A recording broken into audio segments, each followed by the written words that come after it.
Welcome everyone to the Inland Sports Show. Before we start the show, make sure you like this video and you've subscribed to the Inland Sports Show YouTube channel. And if you're a local business or organization and you'd like to promote yourself on this show, just send us an email, inlandsportsshow@gmail.com. The show starts right now.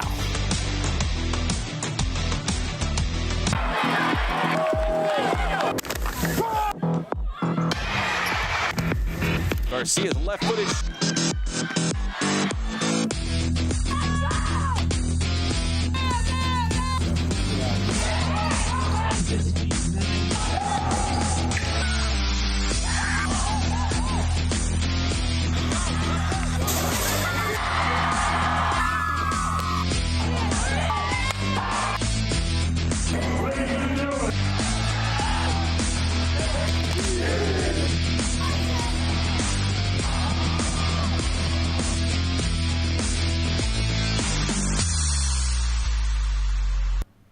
And what is up, everybody? Welcome to the Inland Sports Show, live and amplified at Teen Vision TV 16. My name is Pep Fernandez. We got Johnny Nunez behind the scenes here making it all happen. We got a big show. A little bit later, we're going to check in with Centennial basketball star Carter Bryant, who is selected as a McDonald's All-American, one of the best players in the entire country. Then we'll check in with Matt Arellano to talk about the shortage of officials. We love high school sports, but we need referees and umpires and officials to make all this happen. So we're going to check in with Matt as well. We'll talk Jayden Daniels. We're going to talk high school football. A lot of stuff on the plate here. But we lead things off with an old pal. In some circles, they still call him the mayor. He is the Big Jeezy. He is the vice president of the Riverside Sport Hall of Fame. And he's rocking the logo right there, the one and only Jeff Gorham. Nice to see you, Pep Fernandez. My first question for you, Jeff, and if you follow Jeff on social media, Instagram or Twitter, he's got a side business as a supermodel. When did you get into modeling? I didn't know you were going to ditch, broadcasting for modeling so quickly. Well, I gave up the coaching. I gave it all up to join this fraternity of broadcasting. I have now, I'm like an onion, a big smelly onion. You're pulling back the layers. I'm a mogul now. So yes, I have a professional photographer, and I'm doing big things. Huge things. You had a big photo shoot at Riverside TV, and they are like glamour shots, and you look great in these shots. What was it for? Okay, here's the deal. I am in a magazine coming up called Faces of Riverside.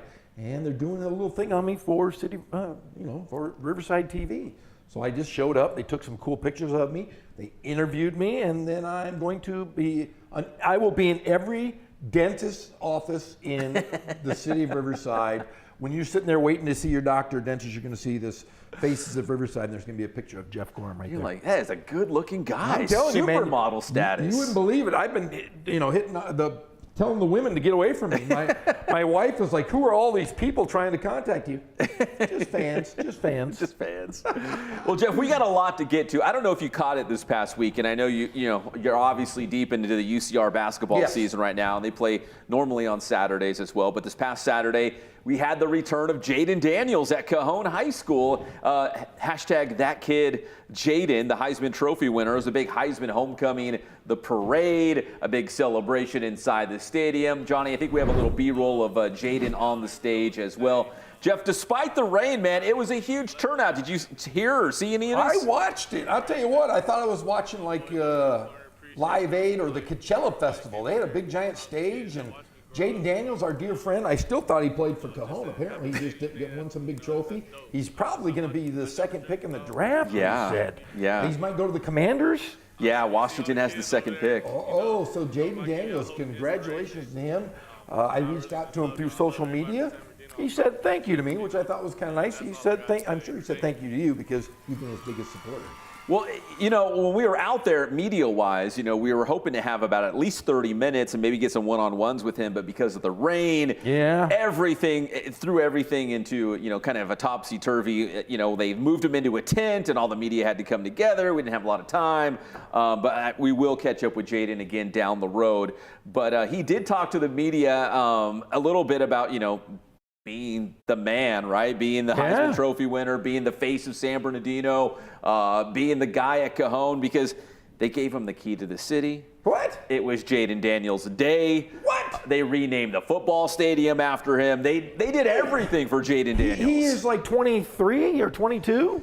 He's probably 22, yeah. And the guy has his own stadium named after him? Jayden Daniels Stadium at Cajon High School. That's incredible. Hey, I saw your boy Alexander Madison was there too, right? Oh, yeah, that's right. He did. Yeah, he showed up. He talked on the stage a little bit. It's awesome when you see local guys celebrate one another. And Alexander Madison obviously is in the NFL. He's doing just fine. He's having a great career. But to come back and kind of celebrate another local guy like Jayden Daniels, that was pretty awesome to see. He rode in the parade. I think Mark Collins, a Pacific High School guy, played on the New York Giants. I think they won a Super Bowl when he was on the Giants.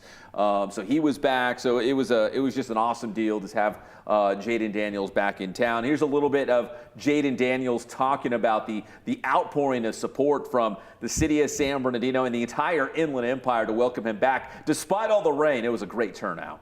It means a lot. I mean, obviously, nobody wants to send the rain, but I'm appreciative of everybody that came out here to support me. It means a lot, not just to me, but the whole city. It was awesome. I mean, it's a different type of feeling coming back in your hometown showing you love like that. It just means a lot deep down inside. I'm glad I made everybody proud. I mean, it hits me deep. I was once one of those kids, dreaming to be in a position like this. So I'm glad I could give them inspiration because that's how I was as a kid. It's been a long one, but I'm grateful for everything. Everything I've been through since a kid, growing up here in the city and be able to showcase my talents. Not having to go anywhere to get Division I scholarships. Coming to the backyard. I live right around the corners and stuff like that. So to be able to come back and see where I grew up at, and see all the kids that have dreams and aspirations to be in my shoes. I'm just happy I get them inspiration and hope. It feels great. I mean, just going out here, seeing the field that I played on. Well, I didn't really play on this field. I played on the grass, but just coming back and be able to see everybody and see my old coaches, ADs, and everybody, that supported me when I was walking through the halls over here at this high school. It molded me to who I am today. All the hard times and everything, made me stronger. Even when we didn't have a lot as a city, it just taught me perseverance. All right, so that was Jayden Daniels back for his Heisman homecoming. And you're right, Jeff, next up, Pro Day, NFL Combine, the NFL Draft, and Washington has the number 2 pick. If Caleb Williams from USC goes number 1, there's a lot of people that assume that Jayden Daniels might be number 2. I mean, just think about it. I mean, he was playing at Arizona State a few years ago for Herm Edwards. Yeah.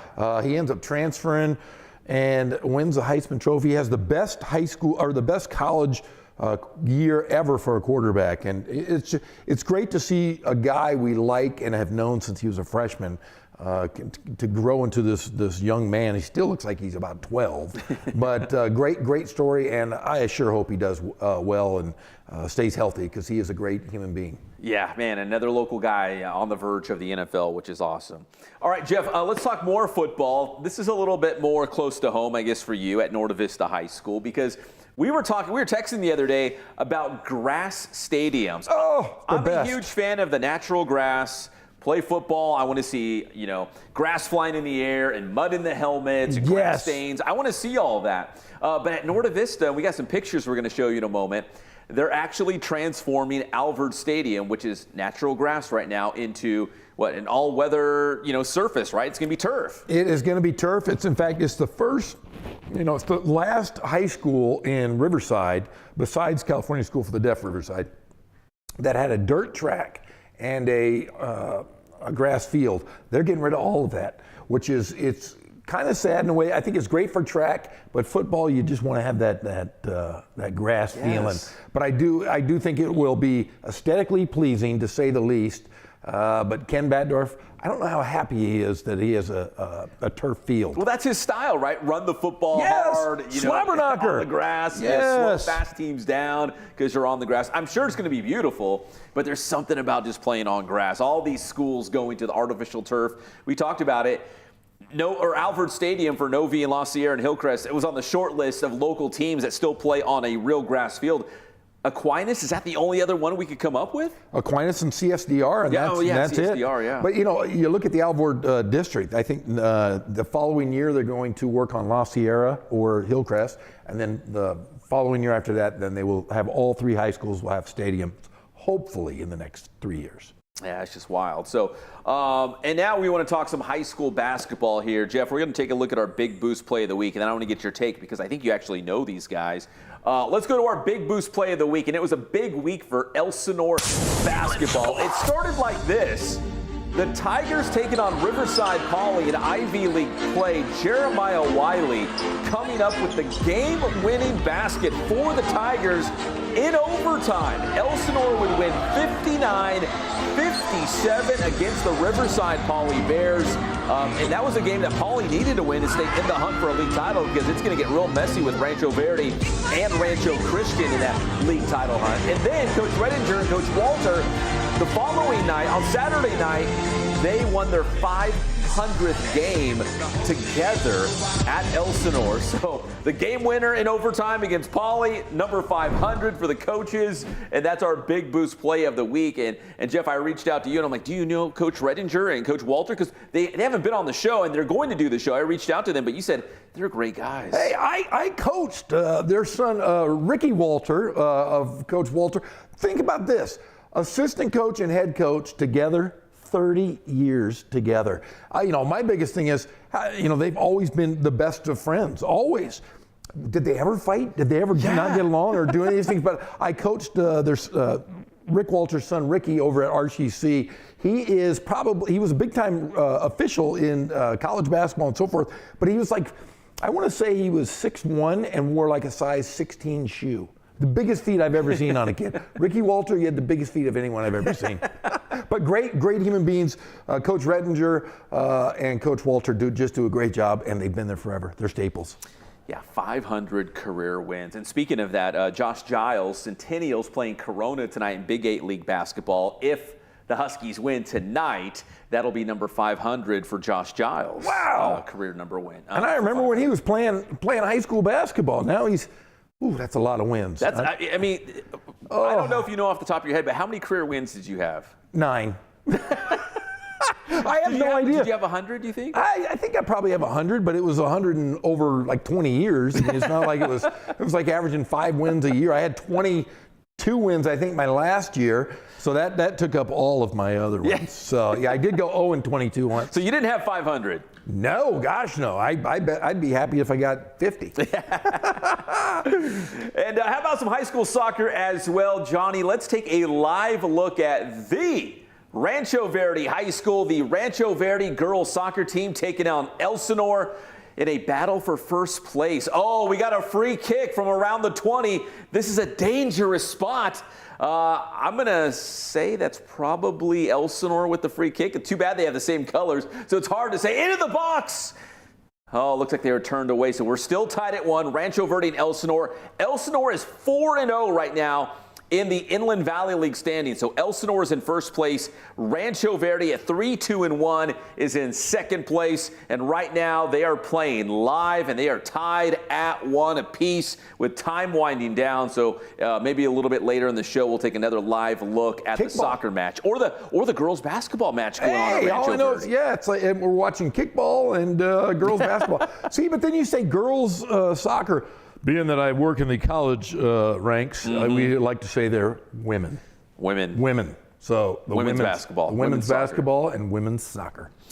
All right, Jeff, when we come back, we just mentioned Josh Giles going for number 500 tonight. If you're watching us live, Centennial taking on Corona. We've got an exclusive interview with Centennial basketball star Carter Bryant, a McDonald's All-American, having a great year, hoping to lead the Huskies back to another Open Division title, maybe a state title, all those things. We'll talk to Carter Bryant when we come back here on the Inland Sports Show. McDonald's.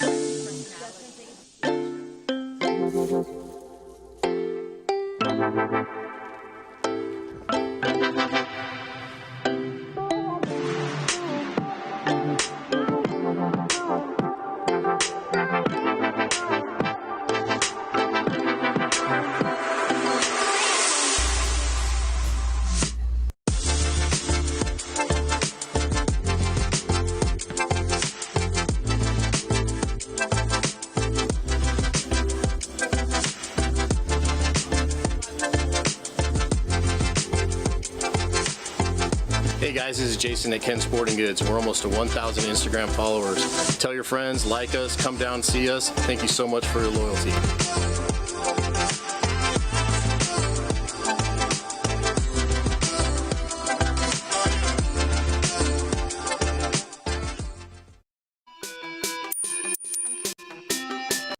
Parents, is your young athlete training too much? Stay tuned to find out. Did you know that the recommended dosage of training hours per week should not exceed your child's age? This means that if your child is 13, they should receive no more than 13 hours of speed training, strength training, sports practice, and competition within 7 days. So, don't burn your kids out, keep development fun, and more importantly, don't be a crazy parent. Boost Man.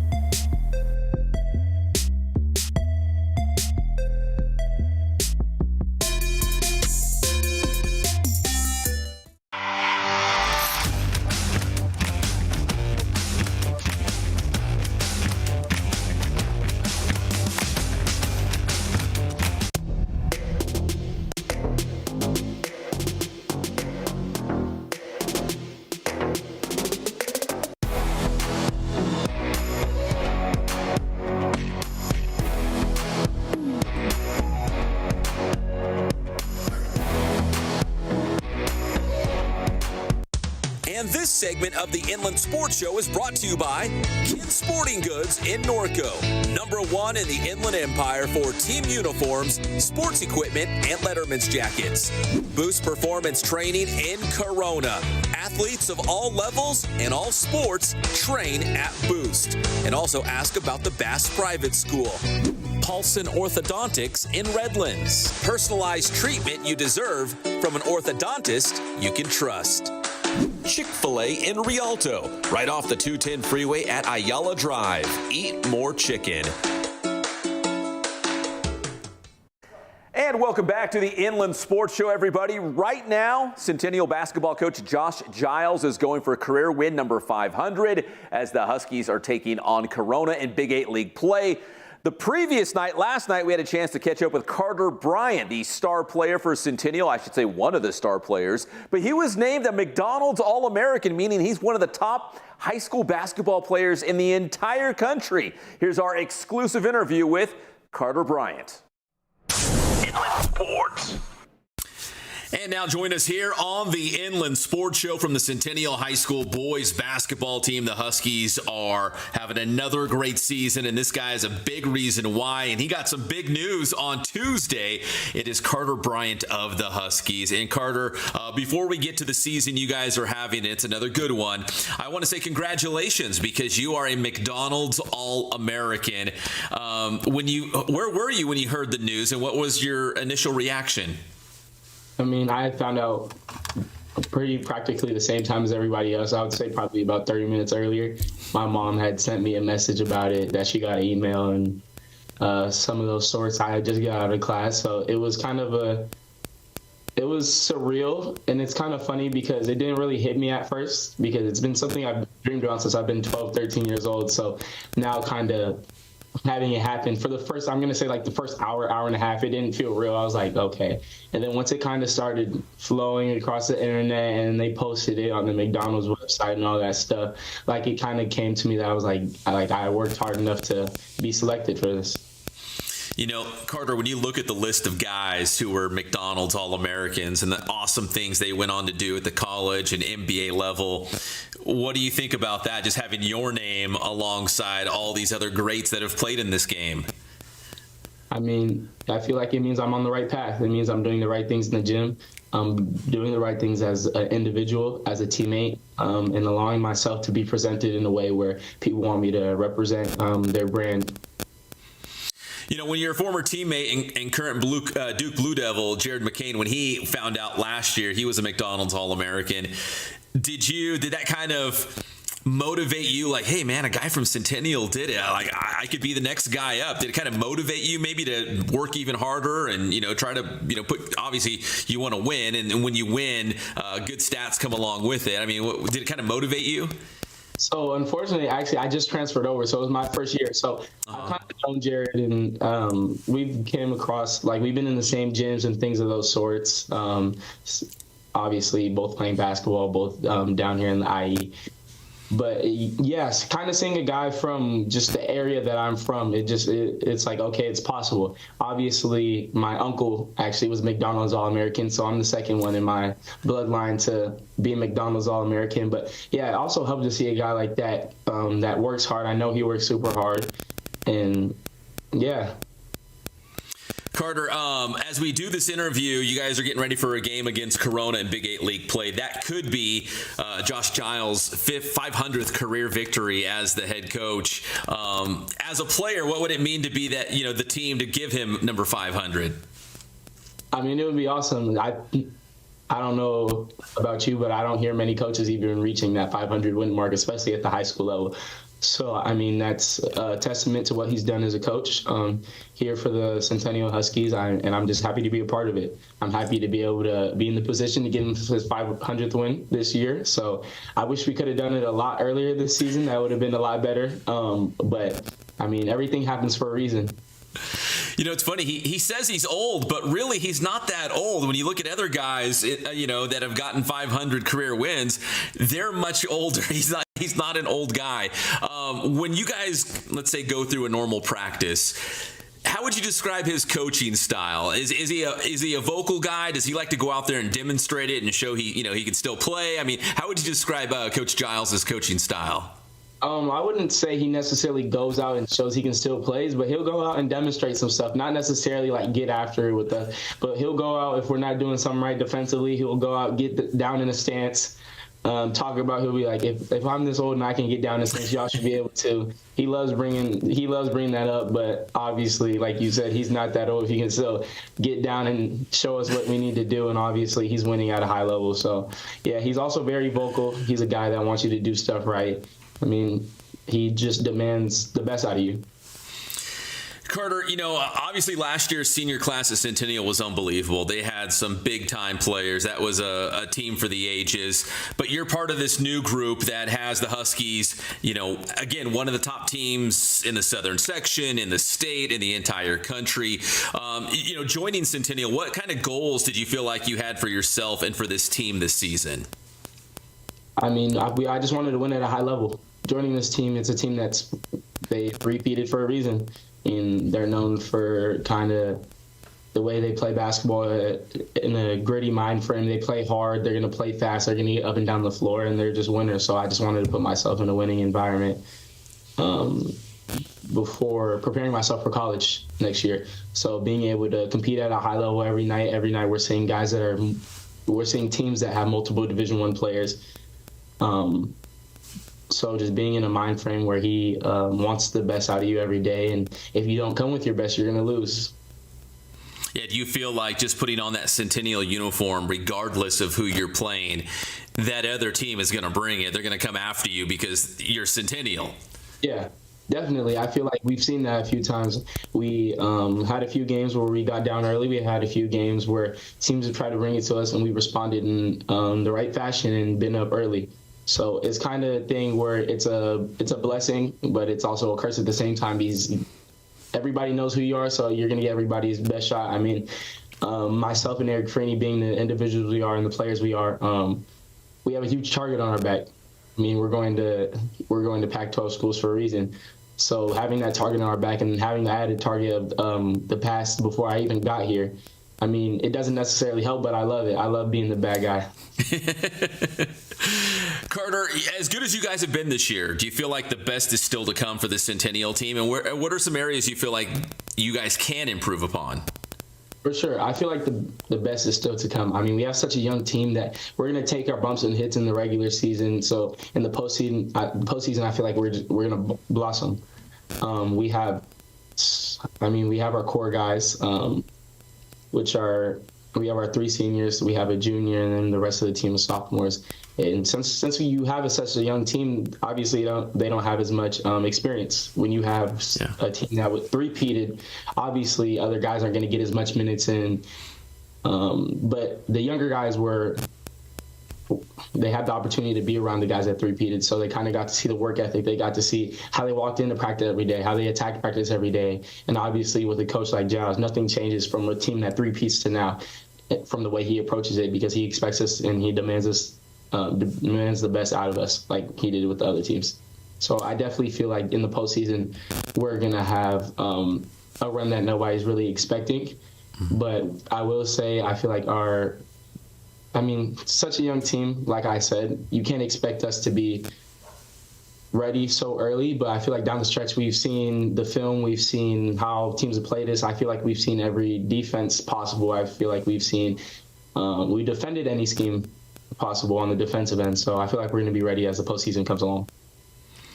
You know, I feel like the expectation now at Centennial, it's always the same. The bar is super high. You know, whether you had a great senior class that graduated and there's a lot of turnover or not, like the expectation remains the same. Did you feel that like walking into the program, like, you know, yeah, they lost some great seniors, but man, the expectation is still the same. Open division, you know, champions, state title, you know, national ranking, all those things. Like it doesn't matter. Like that's the expectation now at Centennial. Yeah, for sure. I definitely felt that from the first day. I mean, nobody even knew outside of the students at Centennial that I was on campus last year, because I transferred actually before this school year. So I transferred at the end of last school year with about like a few weeks left in the school year. And nobody even knew I was on campus yet. Nobody knew I was transferring because we announced it like a week after I transferred.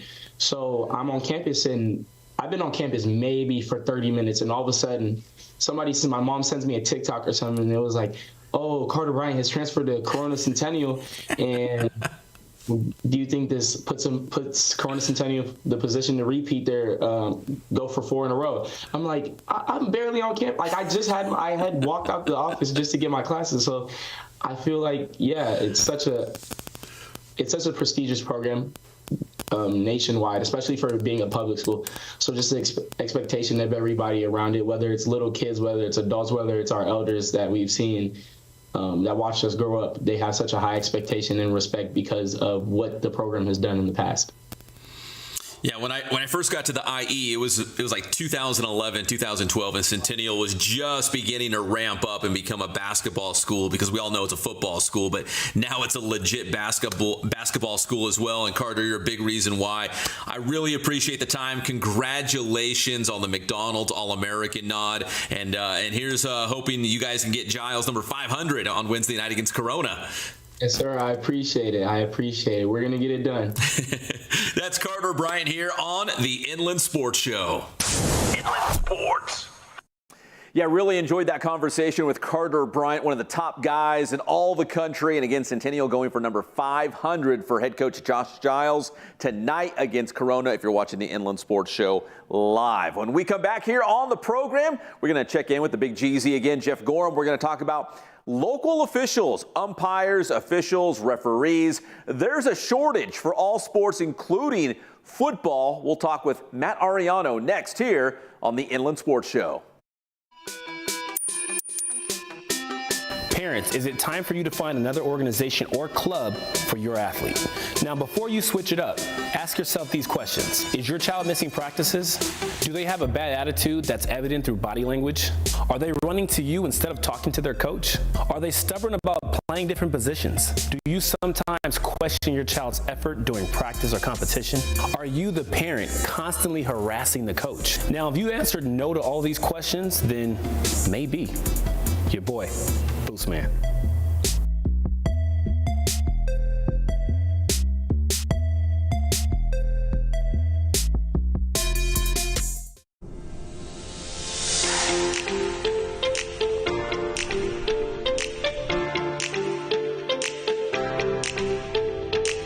The Inland Sports Show is proud to partner with Dr. Marcus Paulson and Paulson Orthodontics in Redlands.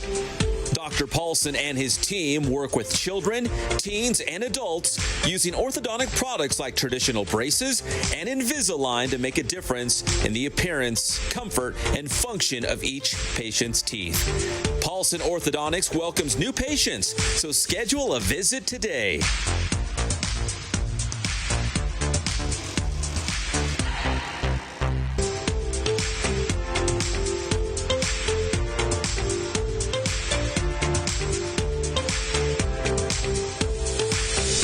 Paulson Orthodontics. We make braces fun.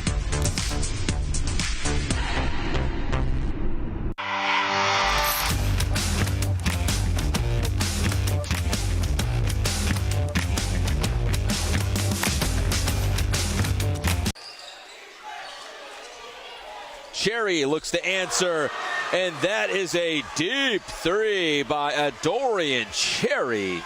Kept in play by Nubia Nelson. Coyotes in transition. The bucket is up and good for Jacobs. 55-52. Timeout on the floor.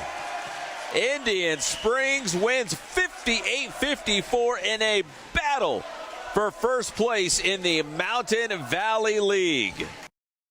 They did it. Indian Springs beat Cardinal City. That was a battle for first place at the time in the Mountain Valley League. So Indian Springs and Supa Dupa Harupa Valley actually going to play for first place on, I think, tomorrow night, Thursday night, if you're watching us live here on the Inland Sports Show. That was on IEMG. Jeff, we love high school sports. More than anything, Pep. But we know they don't happen unless we have officials. It's a thankless job. You know, you got to work nights and weekends and all those sorts of things. But they need more volunteer. I say volunteer, but you do get paid, so it's like a nice side gig. You do get paid the big bucks, but yeah, this past season created all kinds of stymie problems in the southern section because you would have games on Thursday, Friday, and Saturday rather than just Friday, Saturday because there was such a shortage of referees. Love to get some. If I had legs, Pep, I'd be out there. I'd be all over this place. I'd be throwing flags left and right. But no. Make sure you go out and you join the officiating crew. Right there, it tells you how to do it. What is it? CBADA. What is that? The CBA? Citrus Bell Area Athletic Directors Association. All right, they have that's too big of an acronym. Shorten that thing right there. But look at all those sports. I mean, we're specifically, talking about football right now, but every single sport needs officials. You can scan that QR code and get more information. We had a chance to talk with Matt Arellano, who officiates basically everything. Oh, he's a fantastic Division I basketball referee. He does a lot of football. He's done some RCC games. In fact, he was on that game this year where they lost. They only lost, and I blame Arellano. I blame you, my friend. I think it was that game. Well, he needs a night off because he can't officiate every single night. We need more officials. Yes, we do. Here's our interview with Matt Arellano. Inland Sports. And now join us here on the show. Listen, we are big supporters of officials in our area. We can't play all these CIF Southern Section games without them. All the sports, there's officials there, basketball, soccer, football, you name it. This guy has been a fixture with officials. Obviously, his name carries a lot of weight in the sports arena in our area. It's Matt Arellano. And Matt, listen, welcome to the show. I've seen you at so many different games. My question to you is, why did you become an official, first of all? Okay, so I'm born and raised in the Inland Empire, Riverside, born and bred. And I was an athlete my entire life. But when I went to college, as much as I wanted to keep that whole thing going, I was on the '99 Arlington baseball team and all that stuff. Maybe realism just sunk in that a 5'8", little half Hispanic guy gonna make it in the big leagues anytime soon. I'm an athlete my entire life. My dad, of all people, he was the coach at Arlington for a long time. He actually officiated a little bit too, and he would take us periodically on some games that he went when we were growing up. And one time he called me, he's like, "You'd probably be perfect for it." And so I'm a 19-year-old kid in college, and I just send an email to this guy, and he's like, "Yeah, come on, come be a basketball referee." And next thing I know, I'm in this room with, 90 other people, and just all started there. And then I got hooked super quick. I hear from a lot of people that they, maybe they grew up playing sports, they love sports, they, played at a high school, and they still want to be connected to that high school sports scene or to that community of high school sports. This is the ideal way, right? I mean, you got the best seat in the house. You're actually on the field or the court or wherever it might be, and you're still plugged into the thing that you grew up loving, and that's high school sports.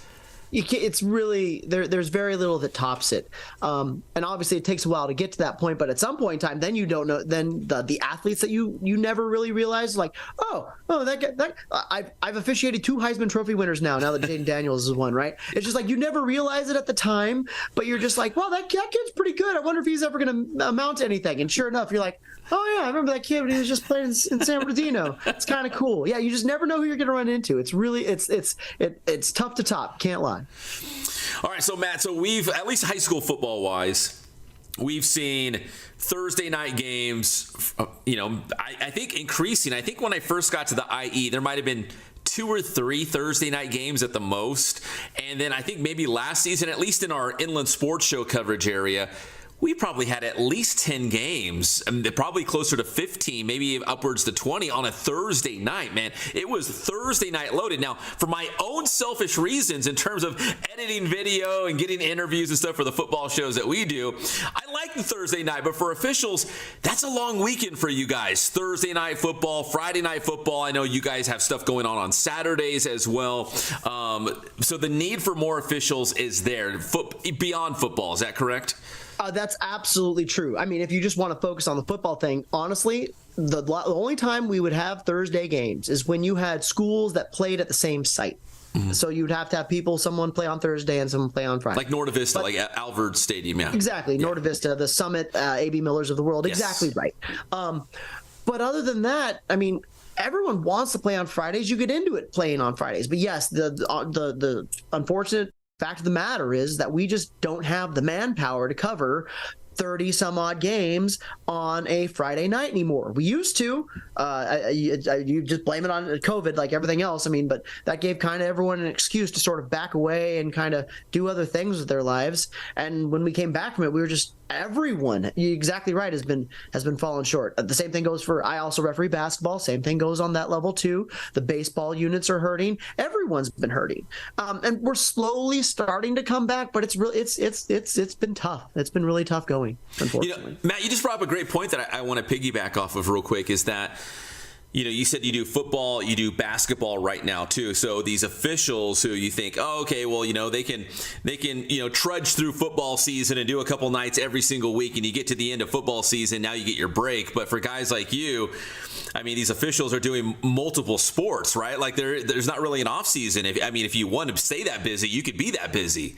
Absolutely, and unfortunately, or maybe fortunately, I don't know, there are some people that have been working straight through the entire time who will go, I know many people who will go from football into basketball, and then a lot of people end up doing baseball in the spring. or you'll have the volleyball officials will do winter and the girls in the winter, in the fall, excuse me, and then the boys in the spring, and then they'll pick up a winter sport. Like a lot of soccer officials will do that. But you're right, it's just, people don't realize it. It's incredibly taxing. I mean, people don't think just the volleyball officials. People don't think just standing there the entire time is a lot, but you're literally standing just in a small little confined little on a ladder for like 3 hours. It's not the easiest thing in the world. But yeah, so by the time you get to the end of the spring season, it's really taxing, like pretty exhausting. And I'm not an old guy, at least I don't feel that way. But even I'm like in the middle of January right now, I'm starting to feel it. Like I'm stretching a lot longer than I used to before games, let me tell you.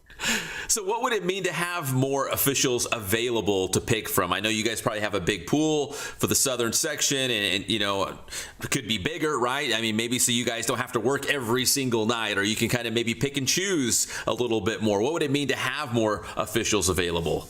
Well, that is the big thing. Is honestly, it would be fantastic to just be able to work a couple nights a week. Some people like working all the time. Yeah. Some people like the money that comes with it, which, don't get me wrong, is nice. Yeah. But I mean, frankly, I'm at a point where I would just like to work. I would love if I could work 2-3 nights a week max during basketball season. That would be fantastic. And yes, I mean, not that I don't choose my games, obviously, but yes, you could allow your higher quality officials to work higher quality games that they would deserve, and this is probably the better thing, they could mentor younger officials on certain nights. Like I love working with newer officials, try and bring them up. When it comes to football, for example, we could use more veteran officials can be used for training purposes, for a lot of the underclass games. It just opens up a huge wealth of possibilities that we used to be able to do. But unfortunately now, because we are just short, and yes, this is the whole southern section, there are very few officials units who will say, I have too many people. That just is not a thing you hear anymore. So unfortunately, people are just working every single time they're available, and it's really kind of taking back from all those things that we used to do to try and make ourselves better. We're kind of forced to do that on our own during our respective off seasons, and it's not as lucrative as it once was.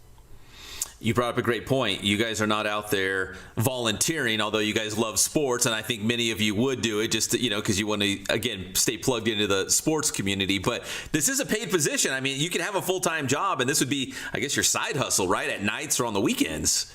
I literally tell my students that. I tell them that. I'm like, it's the best side hustle in the world. I'm like, I'm here. I'm in my classroom every single day. I'm a teacher, for those who don't know. And then just, in the evening, I can just go out. I can referee a basketball game, and I can be back. I'm with my family and got $100 or something in my pocket. And who knows, depending on the level you get to, you have a lot of real experienced officials who have worked their ways up the ranks. It's by no means going to be your only income. There are very few people that actually get to that level. But for those of us, myself, who is just a nice little side gig, it's really nice to be able to pay for things around the house, or my wife and I, the first thing we do is we buy Disneyland annual passes. That's kind of our thing. So it's great. It's great that we're able to do that. Matt, you bring up another point I wanted to ask you. Where, some people, do they get into officiating thinking, I want to do NFL games, I want to do NBA games, I want to be behind home plate at a Major League Baseball game. I mean, you were talking about your dreams of playing sports, and you're like, okay, at some point I realized I'm not going pro, so what else can I do? Maybe there's kids out there, boys or girls, that thinking, hey, I want to go pro and I could be an official in the NBA or WNBA or baseball or whatever the case might be. Everything's available. You'd be surprised. When I first got into this, I didn't think I'd be refereeing. I refereed the Division III NCAA tournament last year, which is something I like. I got one of those little blue patches, right, that they put on chest that you see during Division I March Madness. I'm not Division I, but I got to referee this really cool national tournament. I never thought I would do something like that. And I've seen plenty of my friends go on to Division I ranks, and I have a couple friends in the NBA right now that I could just every once in a while be like, dude, you really got to stop getting in LeBron's way. All these little things, it's the coolest thing in the world to be able to reach out and just give him a little bit of a hard time. So, but yes, no, there are so many pathways for anyone that wants to get there. I mean, it's not easy, and it's not simple. It takes a lot of work. But for those people that really take to it and really have a desire, it is absolutely in the cards. I've seen many people do it. It's really awesome to see. All right, Matt, so I know you're part of the Inland Football Officials Association. I know you guys are recruiting hard. And I know football, we just finished high school football, but people are already, thinking about next season. I know as officials, you guys are doing the same thing, right? Trying to line people up, get new guys maybe signed up to officiate games next year. Is that the case? And if there's someone out there watching this and they want to get involved, how do they do that? Exactly right. So we are just getting started with, we're about to release all of our sign-up materials. If Inland FOA is our handle on Instagram and X, whatever it's called now. Yeah. And we are... And we've shared with a few other people right now. You could either go to inlandfootballofficialsassociation.net, or you can go to either of our Instagram or Twitter handles. And at the end of this, as soon as we're done with this, there's our latest post that will be pinned is going to be our latest QR code that you can scan, and it'll take you straight to an interest sheet. And as soon as we start releasing all the information, which should be around the middle of February, we're going to be in contact with everybody. Now, we've already done this with a few people. There's been a lot of groups out there who are really supporting our cause and have already published our little ad with the little QR code on it. We've got a bunch of signups already. But anyone who wants to go, just click on the QR code, fill out that form, and the local will get a hold of you if you're interested in football. The good part about it is it's it does not take you just to our interest. It's for interest in any sport. If anyone's interested in anything whatsoever, we will make sure that the local unit gets in contact with you for whatever season's approaching. I mean, don't get me wrong. Come referee football. We could really use the bodies. No more Thursday games. No more Thursday games. But we're happy to help anybody. This is a nationwide thing. So anything we can do to help anyone, we want to bring you in. All right, yeah, there's definitely a shortage of officials out there. We love high school sports. We want to keep, seeing high school games out there. We need officials. They play such an important part, obviously, in the CIF Southern Section games. Matt Arellano. Matt, always appreciate it, man. You are an upstanding citizen of our community. I see you at so many games. Great sports family. I really appreciate you jumping on here on the Inland Sports Show. Really appreciate you having me. Can't say thank you enough. All right, that's Matt Arellano, again, the Inland Football Officials Association. But if it's not just football, they'll plug you into any sport. Just hit them up, and they'll find you a sport or a place for you if you're interested in officiating games. Inland Sports. All right, real quick, funny story. So Matt Arellano, obviously a very well-respected official. You can see him all over the place doing games of all different sports. But didn't start off that way? Like, did he have a rough start? Okay, well, here's the deal. This All right, man, is a good one. Okay, now here's the story. I was trying to think. I told Pep during the break there. I said, Matt came and refereed the first Arlington home football game in the school's history. Okay. He made a questionable call, to say the least. I'm not saying it was a bad call. But, his dad was, I think they named the stadium after his dad, Danny Arellano, and I think they were going to chase him out of the stadium post-game. But Matt Arellano is one of the finest officials in all of sports, hands down in everything he does. He is. We're just messing around. So that was actually just recently then, right? Just, it was like 2 years ago. Yeah, when they first started playing games on campus again. Yeah. But his dad was the high school basketball coach, football coach, and I believe baseball coach all at the same time in Arlington High School. Yeah. Pretty incredible. But he's also a Ramona grad, so I like him. All right, we come back here on the Inland Sports Show, another live look at the Rancho Verde, the girls soccer team, in a battle with Elsinore for first place. And then we got our Ken Sporting Goods must-see game. Oh, we're still knotted at 1 apiece between the Mustangs and the Tigers. We'll be back here on the Inland Sports Show.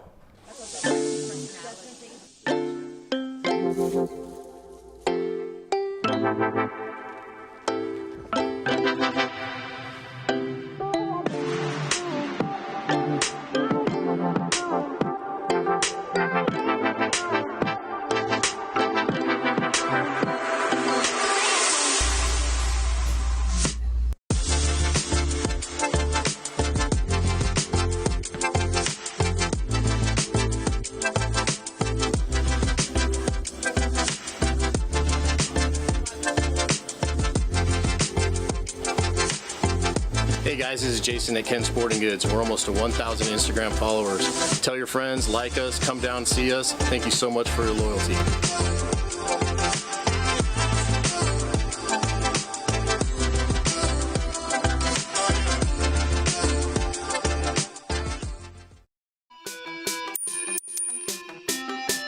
Parents, is your young athlete training too much?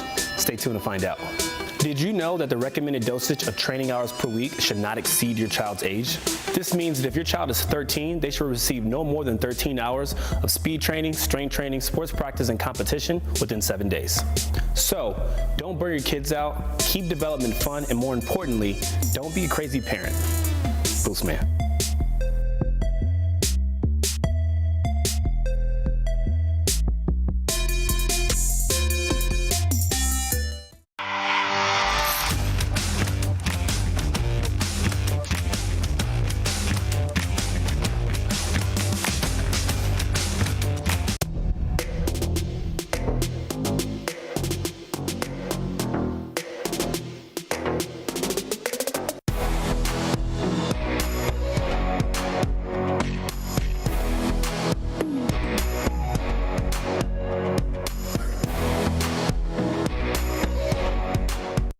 And this segment of the Inland Sports Show is brought to you by Ken Sporting Goods in Norco, #1 in the Inland Empire for team uniforms, sports equipment, and Letterman's jackets. Boost performance training in Corona. Athletes of all levels and all sports train at Boost. And also ask about the Bass Private School. Paulson Orthodontics in Redlands. Personalized treatment you deserve from an orthodontist you can trust. Chick-fil-A in Rialto, right off the 210 freeway at Ayala Drive. Eat more chicken.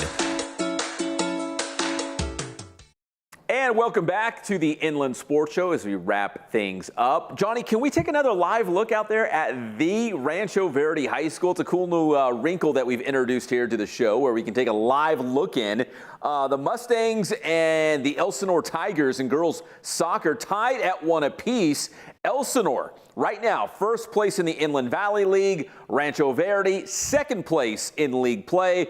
And right now, all knotted at 1 apiece in the second half. Just want to give you guys a quick live look at what's going down in a big-time girls soccer match tonight. Now, it's not the only big soccer match tonight, because in boys soccer, it's our Ken Sporting Goods must-see game. If you're watching us live right now, they are going to kick off in like 2 minutes. Let's take a look. It's King taking on Corona in our Ken Sporting Goods must-see game in boys soccer. The Wolves playing on the road at the Panthers. Right now, going into the game, if you're watching this live, I told you they're going to kick off in about a minute or two. King is 1 point ahead of Corona in the standings. Corona has 2 losses. King has 1 loss and 1 tie, and that's really the difference. So the winner of this game will be all alone in first place. If King wins, they can control their own destiny and try to win a Big 8 League championship. If Corona wins, King will still be right there on their heels, and it'll be a lot of fun coming down these final couple of games of the regular season in Big 8 League play. That's our Ken Sporting Goods must-see game. And finally, just want to give a big shout out to the Orange Vista football team. I mentioned it last week. Just wanted to bring it up again. Head coach Greg Zomal and the guys had me out for their big football banquet at the Marchfield Air Museum. Man, it was an awesome venue to celebrate their CIF Southern Section Division 5 champion. And as the MC, I had to read a bunch of notes and stats. Listen, these guys are absolute ballers on the gridiron.